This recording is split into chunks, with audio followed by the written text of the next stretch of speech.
कुछ रास्तों पर आप अकेले ही चलते हैं, ना कोई परिवार, ना कोई दोस्त, ना कोई साथी, बस आप और आपकी हिम्मत। दुनिया भर की अच्छी चीजों को छोड़कर जो इंसान सिर्फ नकारात्मक बातों पर ध्यान देता है वह उस मक्खी की तरह होता है जो पूरे जिस्म को छोड़कर सिर्फ जख्मों पर बैठती है। अगर जिंदगी में कामयाब होना है तो यह बात हमेशा याद रखो, पाँव फिसल जाए पर जबान कभी फिसलने मत देना। दुनिया की सबसे कड़वी चीज इंसान की जबान है, लेकिन भगवान ने इसे ऐसा बनाया है कि इसे आप सबसे मीठी चीज भी बना सकते हैं। तड़प होनी चाहिए कामयाबी के लिए, सोच तो हर कोई लेता है। कभी किसी चीज का घमंड आ जाए तो शमशान का एक चक्कर जरूर लगा लेना, आपसे बेहतरीन लोग वहां पर राख बनकर पड़े हैं। अगर आपके कुछ अपनों ने ही आपको धोखा दिया है तो समझ लीजिए आपसे उनका मतलब निकल गया। आजकल जो जितना सीधा और शांत होता है वो उतना ही खतरनाक होता है। हासिल कीजिए या जाने दीजिए, मगर अपने स्वार्थ के लिए किसी का इस्तेमाल मत कीजिए। दुनिया में माता पिता ही एक ऐसे इंसान है जो चाहते हैं कि मेरे बच्चे मुझसे ज्यादा कामयाब बने, जो धोखा खाने और दुख मिलने के बाद भी गलत रास्तों पर नहीं जाता और ईमानदारी से अपना कार्य करता है। ऐसा इंसान ईश्वर को सबसे प्रिय होता है और अंत में ऐसे इंसान की जीत निश्चित हो जाती है। भरोसा रखना मेरे कृष्ण पर, जो यहाँ तक लाया है वही आगे लेकर जाएगा। दरिया बनकर किसी को डुबाने से बेहतर है कि जरिया बनकर किसी को बचा लिया जाए।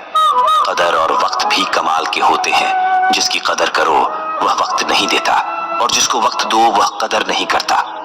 ईश्वर अगर दे तो उसे कोई छीन नहीं सकता, अगर वह छीन ले तो फिर कोई उसे दे नहीं सकता। एक अच्छा दिल हमेशा ही चोट खाता है, क्योंकि वह दूसरे से बस अच्छे बर्ताव की उम्मीद जो रखता है।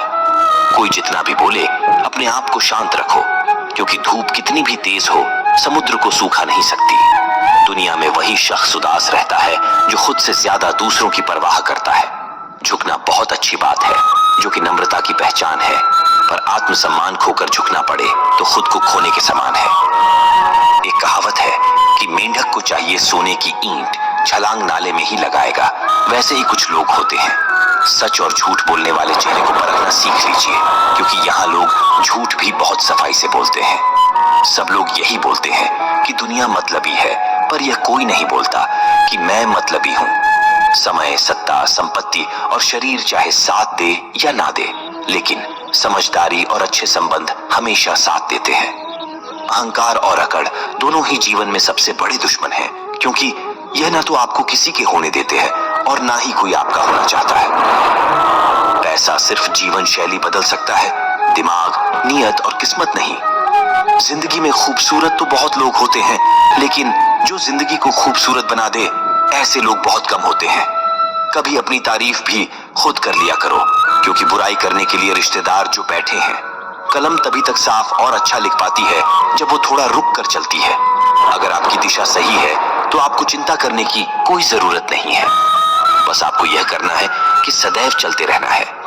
अगर आप उन चीजों की कदर नहीं करते जो आपके पास है, तो आप कभी खुश नहीं रह सकते हो।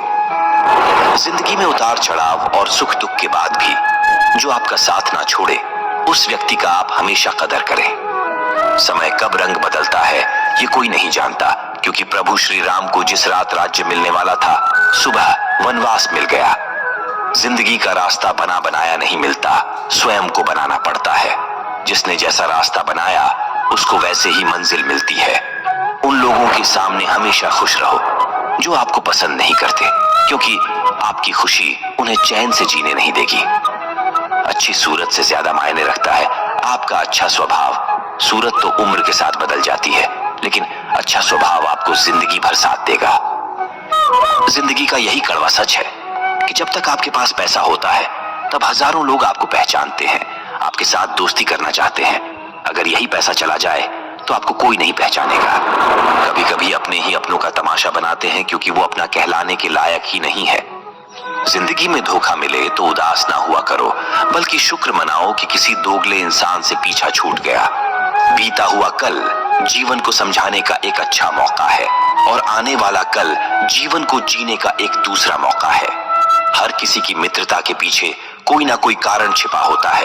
यह सबसे बड़ा सत्य है और यह सत्य हकीकत भी है। वक्त से पहले मिली चीजें अपना मूल्य खो देती है और वक्त के बाद मिली चीजें अपना महत्व। इस दुनिया में जहां लोग थोड़ी सी मुश्किलों से हार मान लेते हैं, वहां अगर आप थोड़ा सा हिम्मत करेंगे तो जीत आपकी होगी। मुझे तेरी हाथों की लकीरों पर नहीं, बल्कि हाथ की लकीरों को बनाने वाले पर भरोसा है। हमारे जीवन में जो कुछ होता है उसका कारण हम खुद है। हम अपनी परिस्थितियों के लिए खुद जिम्मेदार होते हैं। ये बात मानना थोड़ा मुश्किल है, पर यही सत्य है। अगर आप मौके की तलाश में हो तो आप गलत हो, क्योंकि मौका मिलता नहीं, बनाना पड़ता है। आवाज ऊंची हो तो लोग सुनते हैं, लेकिन बात ऊंची हो तो सब लोग सुनते हैं। जो हुआ अच्छे के लिए हुआ, जो हो रहा है वह भी अच्छे के लिए हो रहा है, और जो होगा वह भी अच्छे के लिए होगा। आप जिसकी वजह से निराश है उसे भूल जाइए।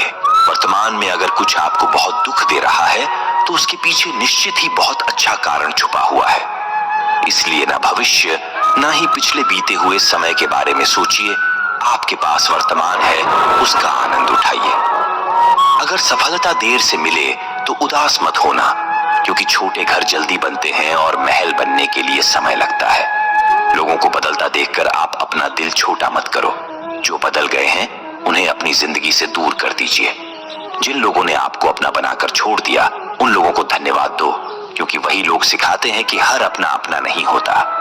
पतझड़ हुए बिना पेड़ों पर नए पत्ते नहीं आते। कठिनाई और संघर्ष सहे बिना अच्छे दिन नहीं आते। मैदान में हारा हुआ इंसान फिर से जीत सकता है, लेकिन मन से हारा हुआ इंसान कभी नहीं जीत सकता। कभी नहीं जीत सकता। एक समय की बात है, एक बहुत ही महान संत अपने शिष्यों के साथ बैठे हुए थे और उन्हें उपदेश दे रहे थे। तभी उन्होंने अपने शिष्यों से कहा, क्रोध इंसान का सबसे बड़ा दुश्मन है। क्रोध करने वाले व्यक्ति खुद को हानि पहुंचाता है, लेकिन दूसरों को भी हानि पहुंचाता है। वह प्रतिशोध की आग में जलता है और अपने जीवन को बर्बाद करता है। उनके उपदेश खत्म होने के बाद उनके शिष्यों में से एक शिष्य खड़ा होता है और बोलता है, तू एक ढोंगी है। तेरी बात मनुष्य के रहन सहन से विपरीत है। तू जो भी कहता है उसे अपने जीवन में अनुसरण नहीं करता और दूसरों को यह सब करने के लिए कहता है। जब उनका शिष्य उनको उल्टी सीधी बातें कह रहा था, तब महान संत ने कोई प्रतिक्रिया नहीं दी और वह शांत बैठे थे।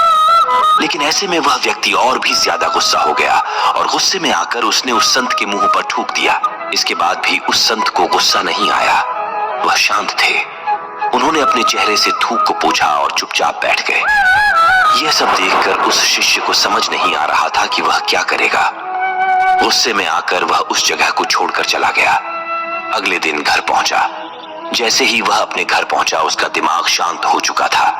दिमाग के शांत होते ही उसे इस बात का एहसास हुआ कि उसने कितनी बड़ी गलती की है, उससे पाप हुआ है। वह खुद को मन ही मन कहने लगा, ये मैंने क्या कर दिया? मैंने एक महान संत का अपमान किया है। ऐसा पाप मैं कैसे कर सकता हूँ? मैंने बहुत बड़ी गलती कर दी। मुझे जाकर उनसे माफी मांगनी होगी। यह कहकर वह तुरंत ही संत के पास चला गया, लेकिन वह संत उस स्थान पर नहीं थे। ऐसे में वह शिष्य जगह जगह भटक कर खोजने लगा। जैसे ही वो संत मिले, उनके पैरों में गिर गया और उनसे कहने लगा, मुझे माफ कर दीजिए, मुझसे गलती हो गई। मैंने आपका अपमान किया है, मैंने बड़ा पाप किया है। यह सब देखकर संत ने उससे कहा, शांत हो जाओ, क्या बात है, मुझे बताओ। उस महान संत के यह पूछने पर वह शिष्य चौंक गया। वह सोचने लगा कि गुरुदेव मुझे कैसे भूल सकते हैं, मैंने तो उनका अपमान किया था। यह सोचकर उस शिष्य ने संत से पूछा, मैं वही शिष्य हूं जिसने कल आपका अपमान किया था और आप इतनी जल्दी मुझे भूल गए। उस महान संत ने जवाब दिया, हमें कल की बातों को कल में ही छोड़ देनी चाहिए। वह अच्छी हो या बुरी, उसके बारे में हमें बार बार विचार नहीं करना चाहिए। मैं बीती हुई बातों को पीछे छोड़कर आगे चलता हूं और ऐसा ही हम सबको भी करना चाहिए। दोस्तों, आशा करता हूं कि आपने इस वीडियो से बहुत सारी सीख ली होगी। मिलते हैं जल्दी एक नए ज्ञानवर्धक वीडियो में। भगवान की कृपा आप सभी पर सदा बनी रहे। धन्यवाद। अपना ख्याल रखिएगा।